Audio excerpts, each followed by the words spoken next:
of course we come back to this beautiful city of Gdansk for the edition 2018 Motocross of European Nation. And it's gonna be the second time in a row when the venue will come again to the north of Poland. And it's obvious why this city attracts the tourists and now the riders from all over the Europe.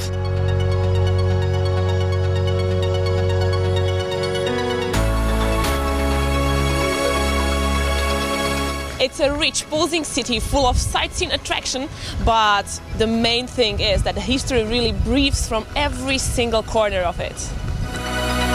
Proved from the last year, this track in Gdansk will be just the perfect soil for racing for the national teams. Each national team consists of 85, 125 and 250cc class riders. There's going to be also time for the girls, because we are here also for European Nation of Women's team.